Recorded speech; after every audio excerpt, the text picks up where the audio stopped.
Why is it that among all the great bodhisattvas, Manjushri is recognized as the embodiment of supreme wisdom? What makes his insight different from the intellectual knowledge we often mistake for enlightenment? And most importantly, have you truly understood the path of Prajna? Or have you only touched the surface of this profound teaching?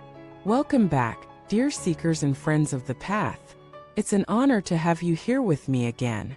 Today we walk into a dimension of the Dharma that is not about morality or faith or merit, but about the very engine of awakening itself, wisdom. And not just any wisdom, but the kind that severs delusion at its root, the wisdom of Prajna. The wisdom that Manjushri Bodhisattva exemplifies in its most radiant, cutting, and compassionate form. Manjushri is not just a character in scripture. He is the living archetype of insight beyond thought. His sword, often depicted in art, does not kill beings, it slices through ignorance. His lion, which he calmly rides, is not a beast of conquest, it is the untamed mind, mastered through clarity. His gaze does not judge, it sees through. But let us start from where we are. Most of us confuse knowledge with wisdom. We read sutras, memorize passages, attend lectures, and believe we are becoming wise. But wisdom in the Buddhist sense, prajna, is not about accumulation. It is about penetration. It does not add, it subtracts. It peels away the layers of ego, identity, story, and fear until only reality remains. And that reality is empty, not empty like a void, but empty of fixed nature, empty of self, empty of separateness. This is why prajna is so difficult to grasp. The ordinary mind seeks solidity, identity, control. But the awakened mind moves like space, unbound, unattached, undefined. And this is the realm where Manjushri walks. Let me share a story. A young monk once approached an elder and asked, "I've studied the Heart Sutra. I understand that form is emptiness and emptiness is form. But I still suffer. Why?" The elder replied, "Because you understand with your head, not with your marrow." The monk was confused. "How do I understand with my marrow?" Let go of the one who is trying to understand. This is prajna. It's not about solving the puzzle. It's about dissolving the puzzler. Manjushri represents this dissolving clarity. When we chant his name, meditate on his form, or study his teachings, we are not worshiping a figure. We are invoking that very faculty within us that can see through illusion. Prajna is not against thinking. It simply goes beyond it. It sees that every thought is conditioned. It sees that every perception is filtered. It sees that every concept, even Buddha, even awakening, even path, is ultimately empty.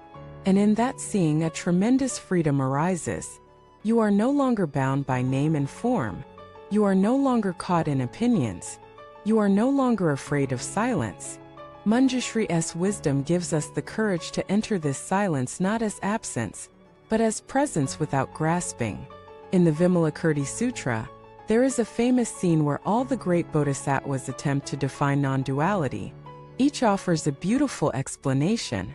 But when it's Manjushri's turn, he asks Vimalakirti to speak. Vimalakirti says nothing, and Manjushri bows, saying, "Excellent.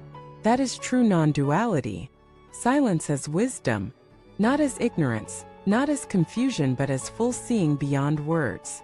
So how do we cultivate this kind of wisdom? First, we must want it not as a spiritual trophy, but as liberation from suffering. Without that yearning, all practice becomes decoration.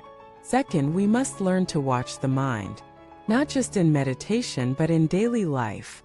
Watch how quickly it labels. Watch how fiercely it defends. Watch how it clings to stories. And then ask who is watching. That question opens the gate to prajna. Third, we must study the right teachings. Texts like the Heart Sutra, the Diamond Sutra, the Platform Sutra, and the Vimalakirti Sutra are not just literature. They are verbal swords. They cut if you let them. Read slowly. Reflect deeply. Don't just understand, be undone. Fourth, we must practice non-attachment to views. Prajna does not mean you have no beliefs, it means you don't grasp them. You can use a concept like a raft, but don't carry it after crossing the river. Manjushri's wisdom is terrifying to the ego. It offers no ground, no conclusions, no identity, but in that very groundlessness lies peace. Imagine living a day without defending your image. Imagine listening without preparing your response. Imagine seeing a sunset and not naming it beautiful, just experiencing it. Imagine being criticized and not shrinking or striking back. Imagine loving without needing to be loved in return. This is what Prajna makes possible. And it doesn't come all at once. It comes in glimpses, in the pause between breaths, in the silence after a question, in the space where your old reaction used to be. That space is where Manjushri lives. It is not easy to enter this path, but it is worth it, because all other paths rely on conditions. This one reveals the unconditional. Let me end with this. True wisdom is not knowing more. It is needing less. It is seeing more clearly and clinging more lightly. It is moving through the world like a mirror, reflecting all, grasping nothing. It is cutting through delusion, not with violence but with clarity. This is the wisdom of Manjushri. Thank you for watching this video. If Manjushri's teachings have ever touched your life, or if you've experienced glimpses of true wisdom in your practice, please share your experience in the comments. What does Prajna mean to you? How has your understanding of wisdom evolved? And what questions remain for you? Don't forget to like, subscribe, and share this video with anyone who may benefit from the profound and liberating path of Prajna.